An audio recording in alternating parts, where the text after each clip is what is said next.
Queridos, eu quero compartilhar uma palavra com vocês hoje, começando pelo Salmo 128.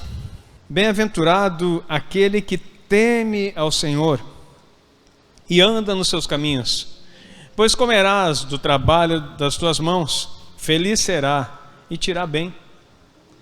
A tua mulher será como a videira frutífera aos lados da tua casa, e os teus filhos como plantas de oliveira à roda da tua mesa.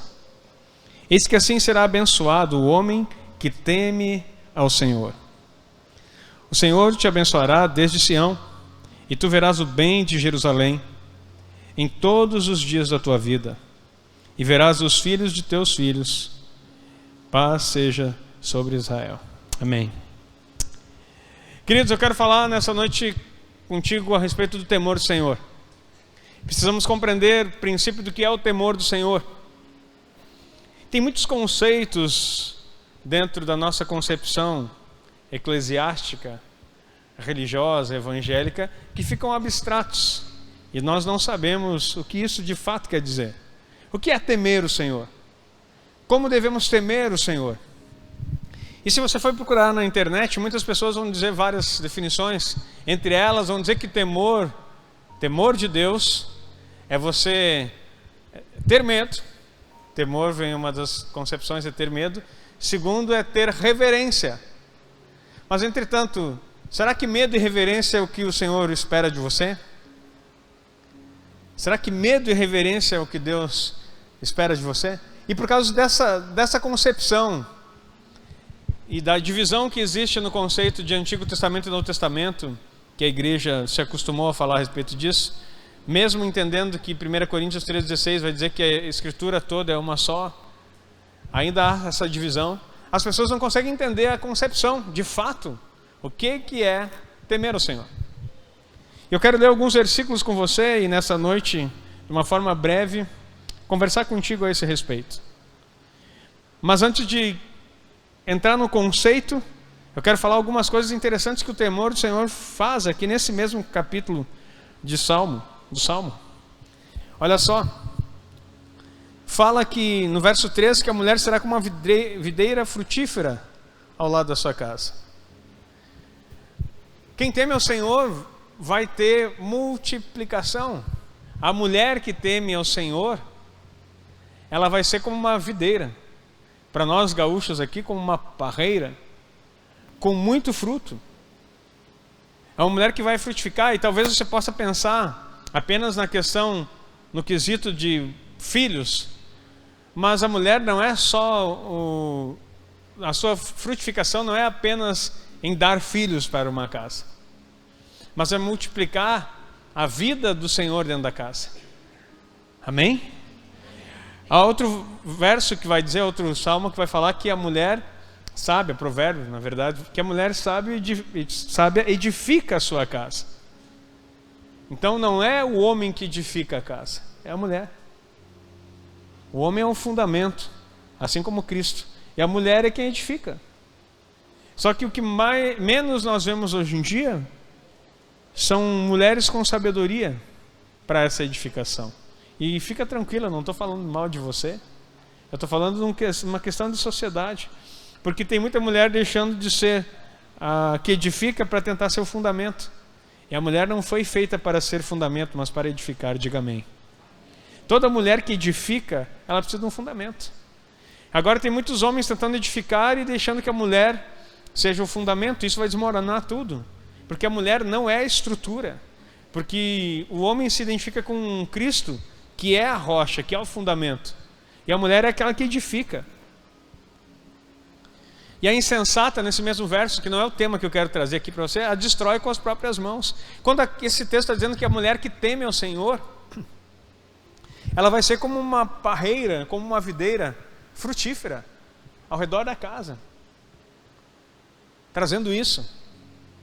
E nós precisamos entender esse conceito de uma mulher que multiplica. E lembrando que a videira é símbolo de aliança. A mulher é a que estabelece a aliança num casamento. E às vezes nessa sociedade tão abalada emocionalmente, as mulheres, sabe o que acontece? Conversava com a minha esposa essa semana e conversamos também. Estava conversando com outras pessoas a respeito do que fizeram com você. Conversava também com Alexandre sobre isso. Aquela ideia dos contos de fada que disseram para você que você ia casar com um príncipe e ser feliz para sempre. Deixa eu te dar uma notícia: mentiram para você. Não tem príncipe. E não tem felicidade. E viveram felizes para sempre naquele conto que foi dito para você. Porque daí a mulher se torna alguém tão frágil. A Bíblia diz que ela é o vaso mais frágil, mas que ela não consegue multiplicar nada dentro de casa. Ou ela se torna o esteio da casa e o homem se torna um banana no lado dela e nada funciona. Então há uma controvérsia pela falta dos princípios da palavra. E o que tem isso a ver com o temor do Senhor? Nós já vamos ver no próximo verso que eu quero ler com você. Mas antes de mudar, tem mais um detalhe: os seus filhos serão como plantas de oliveira à roda da tua mesa. Sabe o que a oliveira representa? Enquanto que a mulher é a parreira, é a videira que traz a uva, que traz a aliança, que traz o vinho, e o vinho no sentido aqui tiroche, tá? Se você que já estudou comigo sabe disso. Não é o vinho alcoólico, a Bíblia nunca fala de vinho alcoólico para comunhão. Isso foi um engano de uma tradução no português errado. Você que gosta do teu vinhozinho ainda, eu digo para você, eis que te digo, converta-se, porque não tem base bíblica nenhuma para teor alcoólico na Bíblia. Mas o tiroche, aquele suco, o que Jesus chama de vinho novo, que ele chega a dizer assim, ó, quem coloca vinho novo, não se pode colocar vinho novo em odres velhos. Ele está falando da novidade de vida. Então a mulher é essa que traz essa aliança, que traz essa multiplicação, que traz a unidade, porque a uva também representa o fruto da união. União, aliança, alegria no lar. O próprio livro de Provérbios diz que é melhor morar numa casa com goteiras do que com uma mulher chata. Porque tem mulher que é pior que uma goteira na cabeça. O tempo inteiro. Destrói a mente do homem. Porque ela não consegue trazer alegria. Ela não consegue trazer multiplicação. Só multiplica problema e queixas. O tempo inteiro. É como uma goteira na cabeça. E você sabia que a goteira na cabeça é um tipo de tortura usada pelos exércitos na Segunda Guerra, pelos nazistas? Colocavam pessoas debaixo de uma cadeira presas com uma goteira.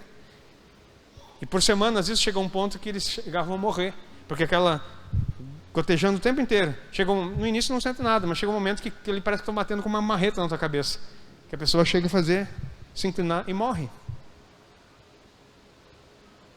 Então, é melhor uma casa com goteira na cabeça do que uma mulher chata. Que só fica... não reflete o que é. Então, mulher, eu quero dizer para você, eu não estou xingando mulher nenhuma aqui, não fique chateada comigo. Eu só estou te ensinando que tem um princípio aqui. Você é a videira da casa. Sabe, já leu João 15? Jesus diz, eu sou a videira.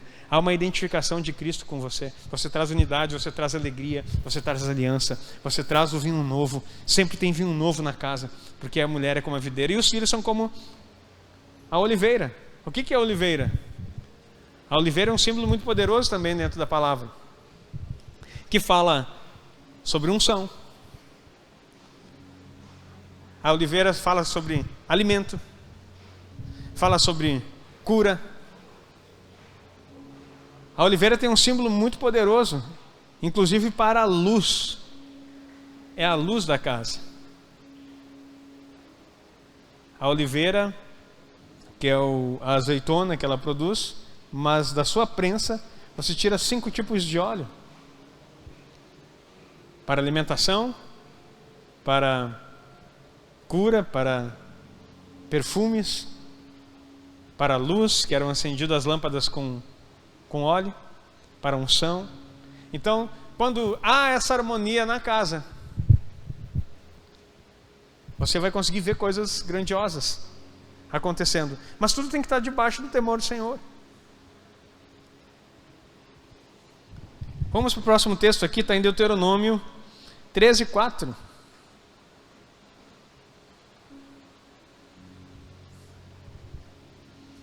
Após o Senhor vosso Deus andareis, e a Ele temereis, e os seus mandamentos guardareis, e a sua voz ouvireis, e a Ele servireis, e a Ele vos achegareis. Olha quanta coisa que está falando aqui, né? Após o Senhor andarás, tem que andar após Ele. A palavra discípulo, para quem não sabe, no hebraico, quer dizer talmidim. Talmidim é aquele que se aproxima tanto do seu mestre, que anda sempre atrás do seu mestre, ao tal ponto que os rabinos dizem que a poeira da sandália deles tem que sujar a roupa do discípulo que está atrás.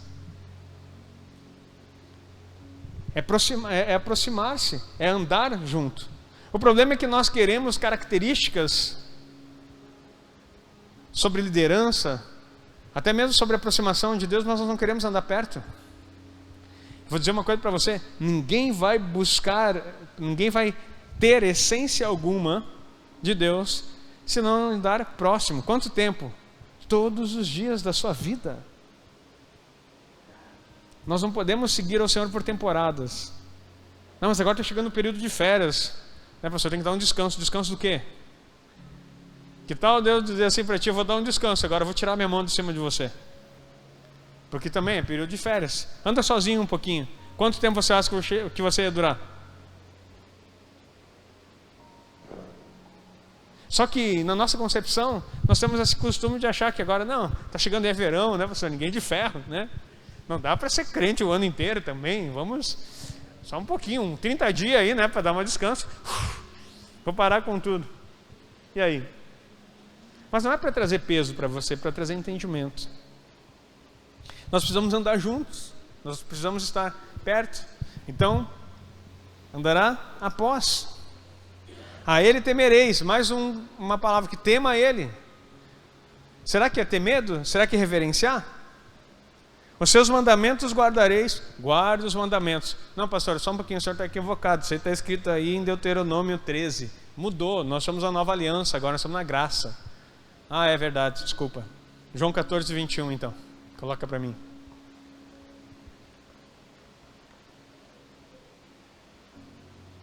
Aquele que tem os meus mandamentos e os guarda. Espera aí, quem que está falando isso aqui? João que está escrevendo, né? Não, quem que está falando esse texto? Ah, Jesus. Ah, lembrei. Aquele que tem os meus mandamentos e os guarda, esse é o que me ama. E aquele que me ama será amado de meu Pai. E eu o amarei e me manifestarei a Ele. Não, mas isso eu não sei o que é. Volta lá para Deuteronômio. Acho que é confusão da igreja. Porque o mesmo Jesus que está dizendo aqui é o que diz lá em João. Temereis, os meus mandamentos guardareis. Porque se tu guarda os mandamentos, vai conseguir fazer algo interessante. Nós vamos ter um treinamento na semana que vem até aqui. Faça a sua inscrição. Não esqueça disso. Depois eu vou dar uma chamada para isso. Teremos um treinamento aqui sobre ouvir. Olha só. Os meus mandamentos guardareis e a sua voz ouvireis. Ouvir a voz do Senhor. E aí a Ele servir. E a Ele vos achegareis. Então o temor do Senhor está cheio de requisitos para que nós possamos entender. Vamos mais um texto aqui? Salmo 34, 8 e 9.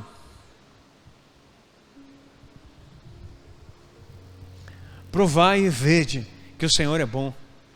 Bem-aventurado o homem que nele confia. Você sabia que há diferença entre fé e confiança? Fé é a certeza daquilo que se espera e a convicção daquilo que você não consegue ver. Confiança é saber que vai acontecer porque já aconteceu. Há uma diferença quando você tem fé no Senhor Jesus e quando você se relaciona com Ele. Quando você tem fé, você tem expectativas e certezas que Ele vai fazer. Agora, quando você confia nele, é porque Ele já fez na sua vida. Então a fé é o princípio. Sem fé é impossível agradar a Deus, porque é necessário que aqueles que se aproximem de Deus creem que Ele existe e que é recompensador do que o busca. Até aí nós temos um nível da fé. Eu creio que eu vou me aproximar dele e Ele vai me recompensar. Mas aí depois, quando você recebe a recompensa, ou Ele faz algo na sua vida, então você tem confiança. E nós não podemos voltar atrás. O problema é que algumas pessoas recebem de Deus e não conseguem confiar. Acha que foi um susto de Deus. Ops, curei. Operei, abençoei. Ei, mandei o anjo errado. Não era para ti. E aí a pessoa sempre com aquele temor. Será que agora na próxima vez vai dar certo? A confiança está pelo fato de você glorificar o que você recebeu. Pelo que você recebeu. Você foi abençoado em algum aspecto na sua vida? Não precisa levantar a mão, mas não precisa sim. Quem foi abençoado essa semana? Levanta a mão aí. Alguns estão em dúvida. Eu não sei se eu fui abençoado. Querido, tu está aqui. Olha que bênção. Está iniciando mais uma semana. Quantos não iniciaram? A primeira bênção que você recebeu é a bênção da vida. E o restante é só conquista. Então nós temos que ter essa dimensão. E aí a gente confia nele. Mas olha só, o verso 9. Temei ao Senhor, mais uma vez temei, vós e os seus santos, pois nada falta aos que o temem. Aqui tem uma informação importante. Nada falta aos que o temem. Faltou alguma coisa na tua casa? Não responda agora. É porque você não estava temendo. Mas eu tenho um medo de Deus, eu chego a estremecer. Não, medo não é temor. Porque minha Bíblia fala que o perfeito amor lança fora o medo. Não, reverência, eu tenho reverência. Como que você tem reverência? Como você mostra que você teme ao Senhor tendo reverência? O que é ter reverência?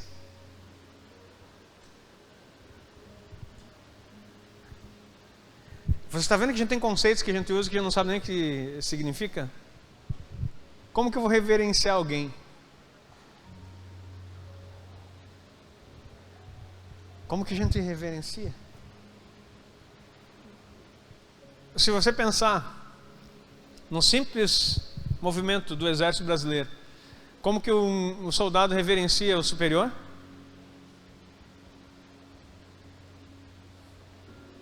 Simples assim. Então Deus está esperando que tu chegue para Ele. É isso? Mas calma, já vou acabar com o mistério. Esse é o último versículo. Então eu vou ter que te revelar. Olha só a palavra.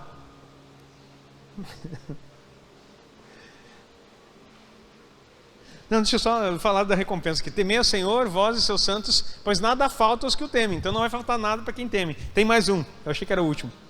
Olha só Provérbios 22:4.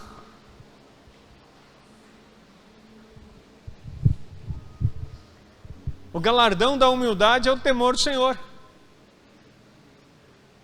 O galardão da humildade e o temor do Senhor são riquezas, honra e vida. Eu li errado, deixa eu dar a ênfase certa. O galardão da humildade e o temor do Senhor são riquezas, honra e vida. Então, o galardão de quem é humilde e o temor do Senhor traz para você 3 coisas. Primeiro, não vai faltar nada ali que a gente já viu. Agora traz aqui riquezas, honra e vida. Não sei se no teu coração há uma expectativa, mas dá vontade de dizer assim, ensina de uma vez. O que é temer que eu quero essas coisas para mim? Pois bem, a palavra, queridos, temor, vem de uma palavra em hebraico que se diz irê. E irê vem de uma raiz chamada, que quer dizer temor. A palavra temor em hebraico é irê. Vem de uma raiz hebraica que significa lirot. E lirot, sabe o que quer dizer? Ver. Então é tão simples. Temer ao Senhor é ver o que Ele faz. Muito mais do que uma reverência, muito mais do que tremer na base, muito mais do que ficar nervoso. Quem teme ao Senhor, observa o que Ele faz. Aí, lembra de Jesus? Eu nada faço por mim mesmo, mas tudo que vejo o Pai fazer, isso é o que eu realizo. Então tem gente que diz que teme ao Senhor, mas não faz nada do que Ele faz, e não consegue ver nada do que Jesus está fazendo. Então, como você vai saber se você teme ao Senhor? É se você faz o que Ele faz. Aí as pessoas começam a trazer tantas... Você viu que teve várias coisas que guardaram mandamentos e tudo mais. Quando fala em guardar mandamentos, olhe para Jesus, não olhe para um judeu ortodoxo. Não olhe para o legalismo. Eu não tenho nenhum problema com o judeu ortodoxo, mas olhe para Jesus.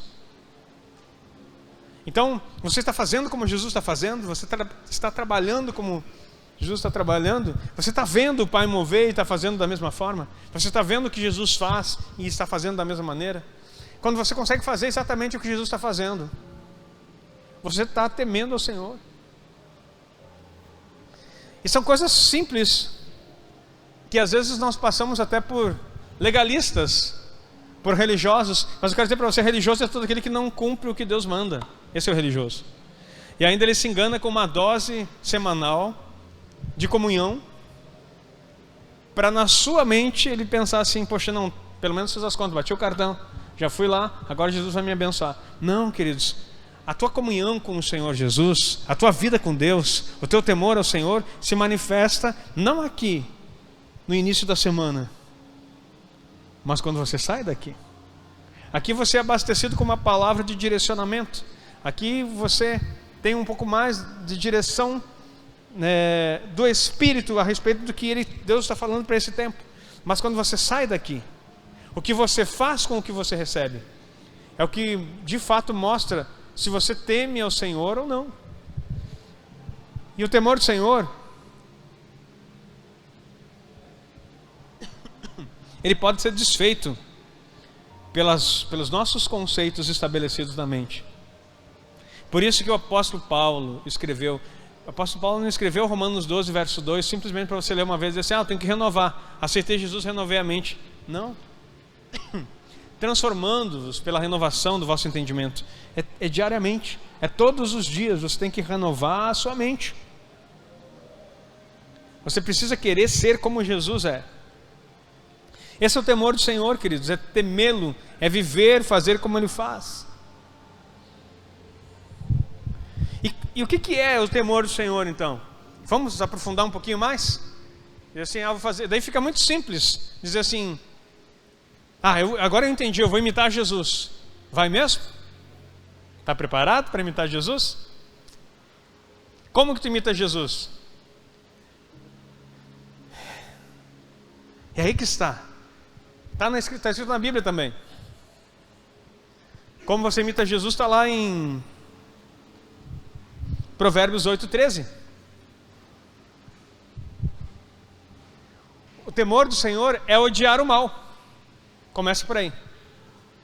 Tu teme ao Senhor? Então você odeia o mal. Você não se aproxima com nada que é maligno. Você odeia o mal. Tudo que é maldoso, tudo que é maledicência, tudo que vem com essa raiz de mal, você abomina. Alguém vem falar mal de alguém para você, você escuta? Se você teme o Senhor, não. Alguém vai fazer uma maldade, você se aproxima disso? Não. A primeira coisa é odiar o mal. Você odeia o mal. Você não quer saber de nada disso. Espírito de rebelião é a coisa mais comum na sociedade que vivemos hoje e no tempo que a igreja de Laodiceia, que é a igreja que nós vivemos, que tem. A Laodiceia é a igreja do conhecimento do leigo, é a igreja dos rebelados, onde todo mundo quer ser líder de si mesmo, quer ser líder dos outros, quer ser líder de mandar em todo mundo, ter reconhecimento de todos, mas ninguém quer seguir a Jesus. Lê a Bíblia da sua forma, interpretam da sua maneira, falam coisas que chega a ser repugnante. E dizem ainda, querem endossar com a palavra do Senhor. Esse tempo é o tempo que nós estamos vivendo. Odiar o mal, queridos, é odiar a soberba. Você sabe o que é soberba? Alguém consegue olhar no dicionário aí? Que eu ia dar um sinônimo, daí eu ia falar altivez, mas daí não ajudou muito. O que é soberba?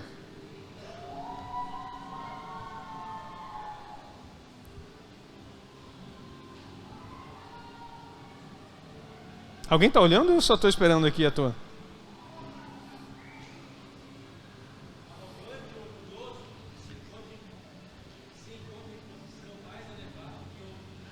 Arrogante, orgulhoso. Alguém que se encontra em posição mais elevada que o outro. Então assim, ó, o orgulhoso, o arrogante, alguém que se acha melhor que o outro. E se a gente começa a olhar assim, esse é o temor do Senhor. Você odeia uma pessoa que se acha melhor que o outro, ou você não vê a hora de ser aquele que é melhor que o outro? Quando a gente fala sobre competição, sobre crescimento, sobre vida de Deus, e a gente fala isso com os adolescentes, a gente ensina isso para os nossos filhos, que o maior, sabe quem é a maior competição? O apóstolo Paulo diz assim que nós temos que correr uma carreira que nos é proposta. E ele fala, né, que você sabe que nem todos aqueles que correm, nem todos ganham o prêmio. Correi de tal forma para que alcanceis o prêmio. Correi de tal forma para que alcanceis o prêmio. Então como que nós vamos correr para alcançar o prêmio? Qual é a forma que nós vamos correr? Aí você pensa que na igreja sou eu. E a maioria da igreja pensa que o prêmio está aqui em cima. Misericórdia, meu irmão. Eu lembro do apóstolo Paulo dizendo, eu creio que por nós, os apóstolos, fomos colocados como a escória do mundo. Os últimos. Porque não tem prêmio nenhum em chegar aqui à frente. Não pense que a competição da vida é correr para estar aqui em cima. Não tem nada a ver com isso. E olha só, aí saem os irmãos, dá largada aqui, dá o tiro. Vai! Daí sai todo mundo correndo, passando em cima, pisando no pescoço do irmão para chegar primeiro. Porque Jesus, o Espírito Santo diz para Paulo que tem que correr para alcançar o prêmio. Não é todo mundo que chega, tem que vencer. É assim? Claro que não. Olha para o teu irmão do lado. Olha bem para ele e fica olhando. Escolhe algum irmão que está do lado. E fica olhando e você vai dizer o seguinte: eu... Não, fala como que nem crente, né? Eu não concorro com você. Nós estamos juntos na carreira proposta. Aplauda o Senhor. O teu irmão não é competição. Você não está concorrendo com ninguém aqui. Não é com a esposa, não é com o amigo, não é com o irmão. Você não concorre com ninguém aqui. Não há uma competição entre nós. Para de querer concorrer. Não é isso que o Senhor está dizendo. Sabe qual é a grande competição diária sua? Diga comigo, eu. É você mesmo. Quem você tem que vencer todos os dias é você mesmo. O orgulhoso é aquele que não quer vencer a si mesmo. Esse é o arrogante. Esse é o soberbo. Não, esse é o soberbo, na verdade. A arrogância é o próximo. É aquele que não quer vencer a si mesmo. Como eu vou fazer para ser melhor amanhã? Aí no calendário gregoriano, o pessoal está chegando aí no último dia do ano, né? O meu ano já virou lá em setembro. Por isso que eu estou na frente. Por isso que o povo não me entende. Tem gente atrasado que recém o ano vai virar agora. O meu ano 5.784, ó, virou faz tempo. Então tem gente esperando uma mudança agora. E agora faz um monte de propostas, faz um monte de promessas que não vai cumprir. Porque a maior promessa é você decidir, no tempo que se chama hoje, mudar. O que eu preciso fazer hoje para ter resultados diferentes? Não pensando só no amanhã, mas no agora. Agora, como que eu posso ser diferente? O temor do Senhor é tentar imitar Jesus nessa parte, odiando a soberba e a arrogância. O que é arrogância? Vamos olhar no dicionário, por favor. Alguém pode ser o Lander mesmo. Olha lá o que é arrogância.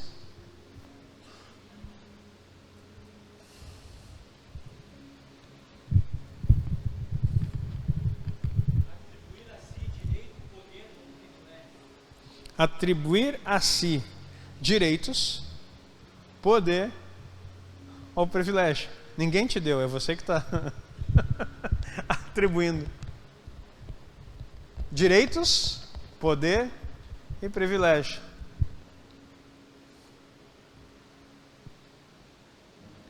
Mas é meu direito. Quem diz?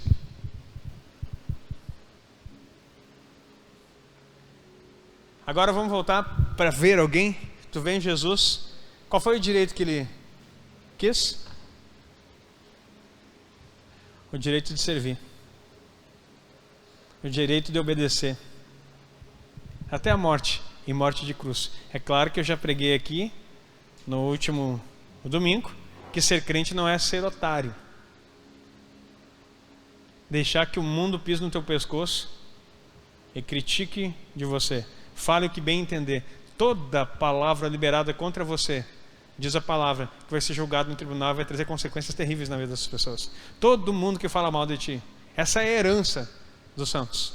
Toda palavra dita mal contra você vai trazer desgraça na vida daquele que proferiu. Credo, pastor. E Jesus é seu advogado, inclusive.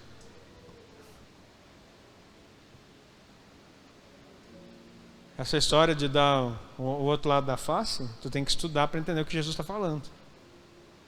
Então, Tiago 3 fala muito sobre guardar a língua. Não fala bobagem. Não fale daquilo que você não conhece. Então, o temor do Senhor é odiar o mal, odiar a soberba, a arrogância que fica querendo trazer direito, privilégio para você. E tinha mais um que eu esqueci. Direito, privilégio e poder que você não tem. Cada vez que você busca o seu direito, você está sendo arrogante. E eu não estou falando dos direitos de justiça em situações que você sofreu. Eu estou falando de direito dentro da igreja.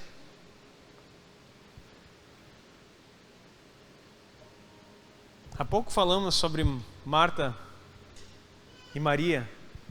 A pastora de vocês pregou aqui também sobre isso. Não pregou? Tu mudou a mensagem? Então ela tinha dito para mim que ia pregar, mas não pregou, ela mudou a mensagem. Viu como Deus é bom? Só que não me avisou, falou com ela. Mas ela ia falar sobre Marta e Maria nesse sentido. Mas eu falei no culto, lembra? A respeito da uma coisa só. O que acontece? Marta, no seu ímpeto, ela diz o quê? O meu direito. Não te incomodas, mestre, que eu sirva sozinho? Manda Maria vir ajudar.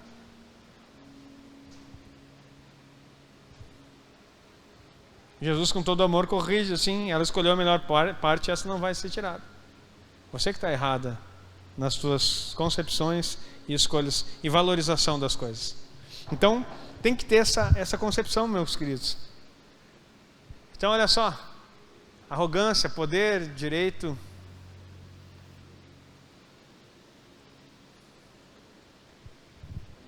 E esqueci a terceira, agora sempre esqueço de uma. Mas tu anotou aí. Poder, direito e privilégio. Tem que ser tirado. O mau caminho. O mau caminho. Lembra que a gente acabou de ler lá do Deuteronômio? Você vai ir atrás dele. Falei do Talmidim. Tem que estar empoeirando perto dele. Então, como você vai andar? Então, cada um anda e faz o seu caminho. E o que acontece é que, às vezes, assim, nós não seguimos mandamento algum. Nós não olhamos para o Senhor.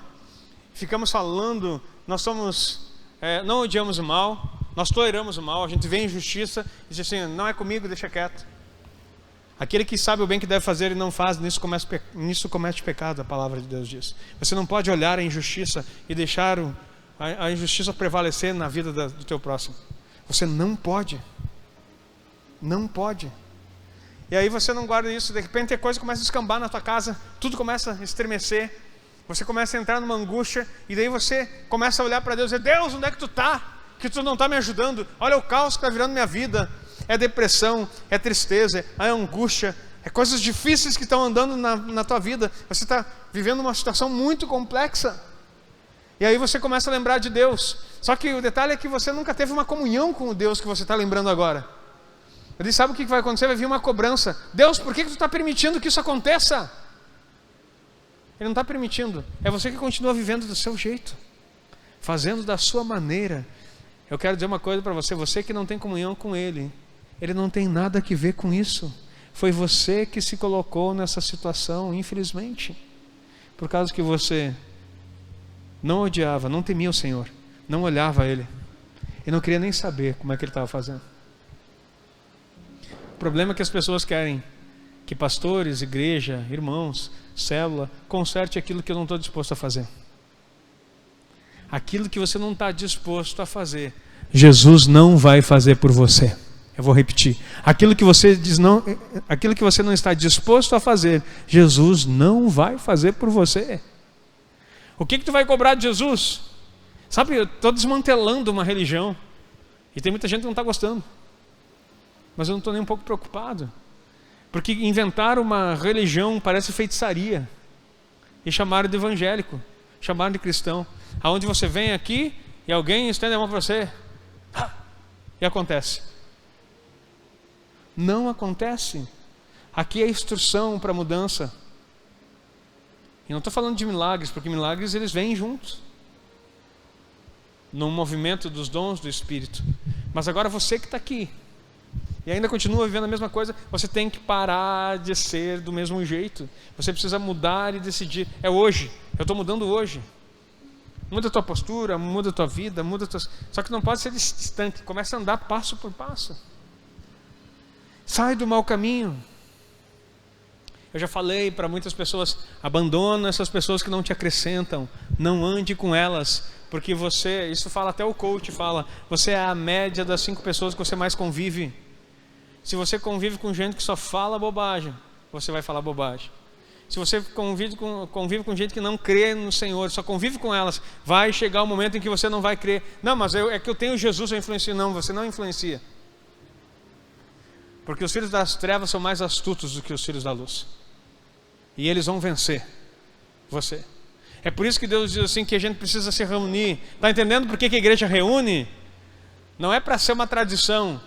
Porque ele diz assim, onde 2 ou 3 estiverem reunidos, ali eu estarei no meio deles. Porque a palavra também ensina, é melhor serem 2 do que 1. Você não pode andar sozinho, mas você tem que achar aqueles que estão ligados no mesmo processo. Porque se você fica o tempo todo andando com quem não quer nada de Jesus, daqui a pouquinho você também não quer mais. Viu como tem conceitos? A igreja em si não é a reunião do povo aqui. Aqui é a reunião dos santos para um culto. Agora a igreja é quando eu e você estamos juntos. Jesus está no meio de nós. E Ele nos dá força para vencer. Sabe o que acontece com a maioria dos crentes? Você sabia, homem? Quem é homem casado aqui, levanta a mão. Tá, glória. Quem é mulher casada, levanta a mão aqui. Deixa eu te explicar, baixa a mãozinha agora. Quanto que a palavra diz, quantas pessoas tem que ser? 2 ou 3. 3 não é um terceiro na relação. 3 é quando se reúne com mais pessoas. Agora 2 tem uma probabilidade de você não ser vencido. Por isso que não é bom que o homem viva só. E Deus permitiu que casasse.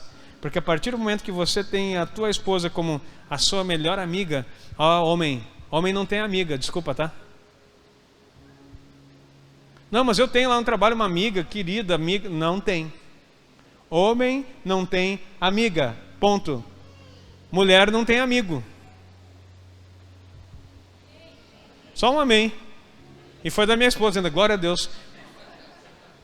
Vamos repetir aqui para não ficar chato. Homem não tem amiga. Amém. Eu sei que tu fez, não sabe o que eu mandei. Eu vou repetir de novo. Homem não tem amiga. Amém. Mulher não tem amigo. Amém. Pronto. Sabe qual é o teu melhor amigo? O teu marido, esposa. Sabe qual é a tua melhor amiga, marido? A tua esposa. Se a igreja entendesse isso e começasse a orar juntos, conversar juntos, olhar as coisas juntos, viver, porque às vezes o casal está junto, mas Deus não está no meio. Porque você não traz Deus para o meio da situação. E aí? Não é, eu busco o Senhor lá no meu canto isolado e a minha mulher busca isolado, mas e quando vocês são uma carne só? Tem crianças aqui que eu não vou poder dizer, mas só naquele momento, bem íntimo. É só ali que vocês são uma só carne? Então está errado. E na hora da oração, na hora do jejum, na hora de estar junto, na hora de estudo da palavra, vocês são uma só carne?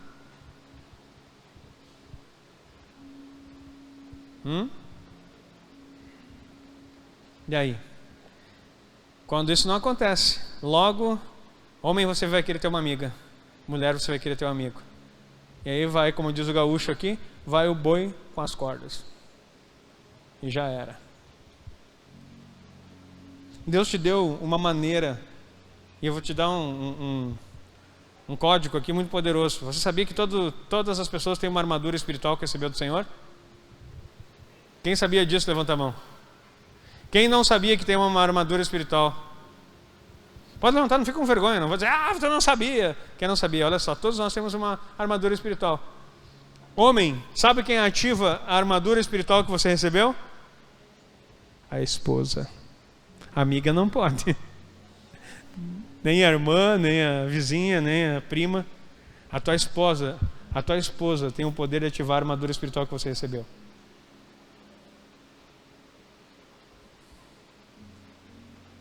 E aí? E agora? Chegou a assumir até o versículo aí, volta ali por favor.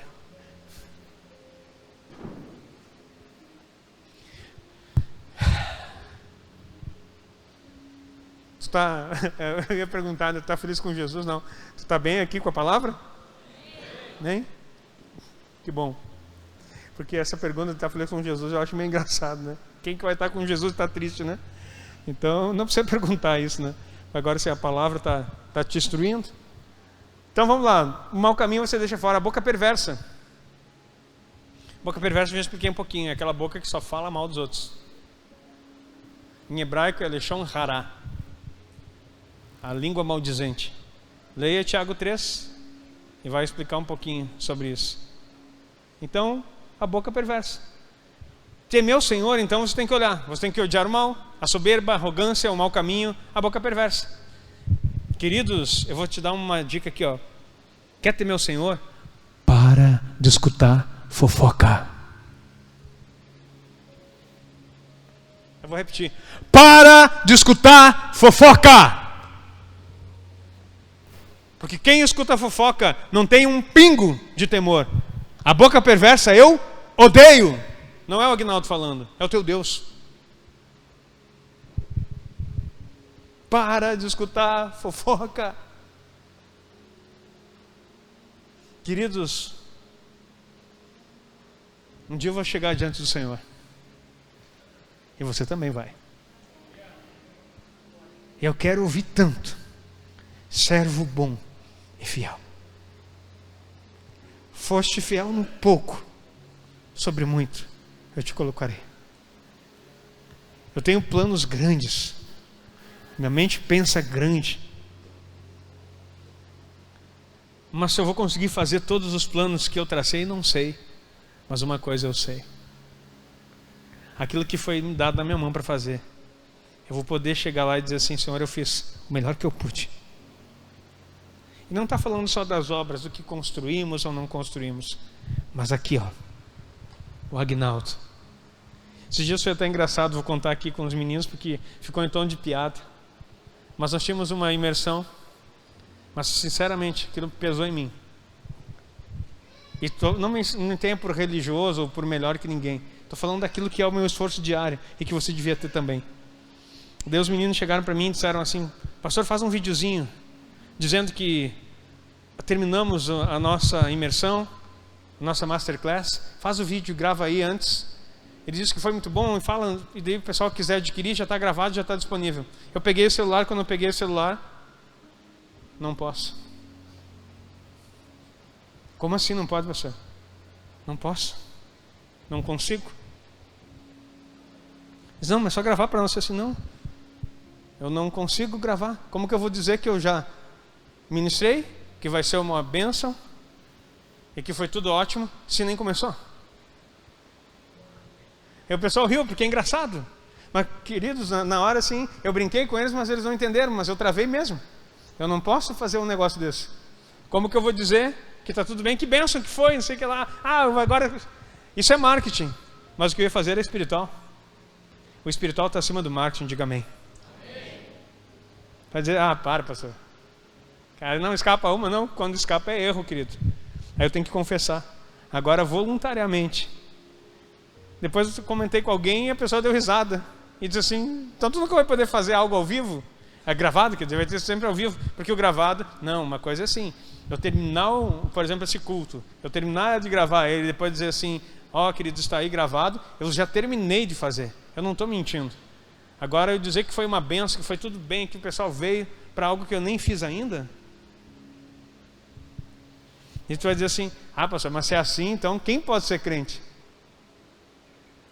Aquele que tem Yeshua HaMashiach e o Espírito Santo no seu interior. É isso que eu me esforço todo dia. Não é para te agradar. Não é para você achar que eu falo bem, que eu ensino bem, que legal o pastor, como ele é querido. Não é para isso. O meu trabalho diário é porque eu sei sobre o tribunal, é porque não tem nenhuma sentença contra mim no tribunal celestial falando de mim coisas que eu não fiz ou coisa que eu deixei por fazer. Minha preocupação não é a tua opinião. A minha preocupação é o que Deus vai dizer de mim. E a sua preocupação qual é?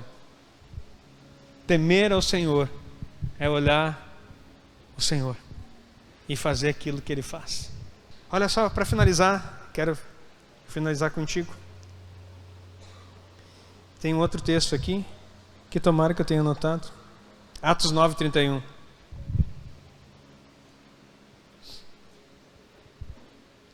Assim, pois, as igrejas em toda a Judéia e Galiléia e Samaria tinham paz.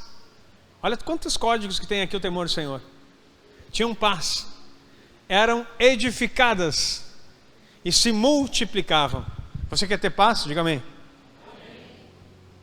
Quer ser edificada? Amém. Diga, não diminui, amém. Tu quer sim. Eu sei que tu quer. E quer multiplicar? Amém. Isso é a igreja do Senhor Jesus.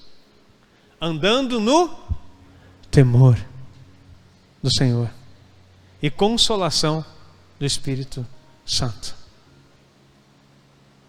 Ande no temor do Senhor. Vai vir sobre a tua vida paz. Vai vir sobre a tua vida edificação. Vai vir sobre a tua vida multiplicação. Em todos os aspectos. A igreja crescia por causa disso. E a consolação do Espírito Santo. Sabe, o crescimento da igreja não estava por causa do Espírito Santo. Não era o Espírito Santo que fazia a igreja crescer. Escuta isso. Não era o Espírito Santo que fazia a igreja crescer. Era a decisão da igreja de andar conforme Jesus andava. Eu vou falar de novo.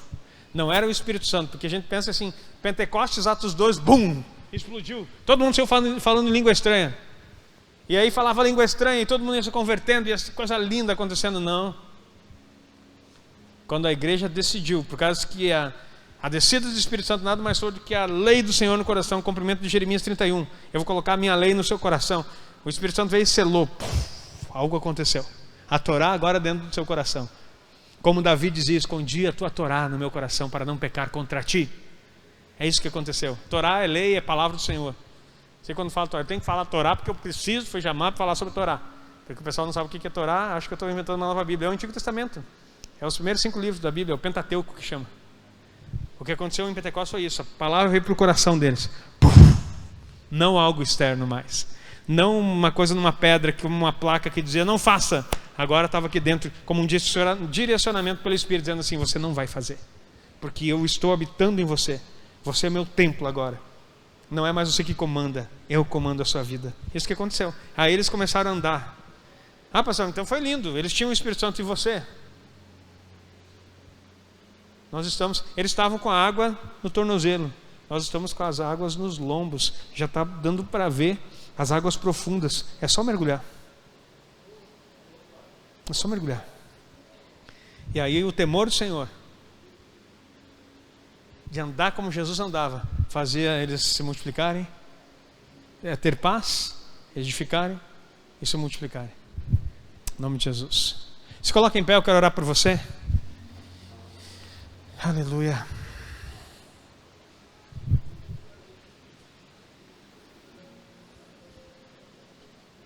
Queridos, nessa noite nós vamos encerrar esse tempo, essa palavra, só para dizer para você algo.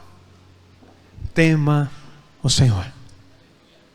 Tenha o temor do Senhor. O temor do Senhor é o princípio da sabedoria. Sabe por quê? Porque você vai imitar Jesus e vai ter a sabedoria dele. A sabedoria, aquele que não tem sabedoria, peça a Deus, que a todos dá, não lhe será medido. Peça, porém, com fé, sem duvidar. Mas a sabedoria que Deus dá é porque nós estamos dispostos a andar como Jesus andou. Quem já viu o filme? Tem um livro, Em Seus Passos, que faria Jesus. Tem gratuito na internet. Você pode assistir. Você precisa olhar. Eu me lembro que uma vez até eu fiz a pulseirinha aqui na igreja para os adolescentes. Acho que vou ter que voltar a fazer isso aí. Você precisa olhar o tempo todo. O que Jesus faria? O que Jesus faria? E quando você começar a olhar, se você está andando como Jesus, não complique muita coisa. Estude a Torá, mas viva ela. Não é o quanto de conhecimento que você recebe, é o quanto de prática que você vive que determina se você teme ao Senhor ou não. Amém? Quero orar por você. Coloque a mão no seu coração. Espírito Santo de Deus, nós te reverenciamos nessa noite porque Tu és o Senhor, Tu és o Mestre, Tu é aquele que sonda o nosso coração, aquele que traz a consolação do Pai para nós. Nessa noite, cada um dos meus irmãos está com a mão no coração, e eu sei que a Torá está no coração. Yeshua HaMashiach, pelo poder do Espírito, colocou a Tua palavra em nós. E que nessa noite, Senhor, o temor do Senhor seja ativado na vida dos meus irmãos. E que, Senhor, nesse tempo que eles estão vivendo, naquilo que eles têm recebido, essa semente possa ser plantada e multiplicada de uma forma exponencial, Pai.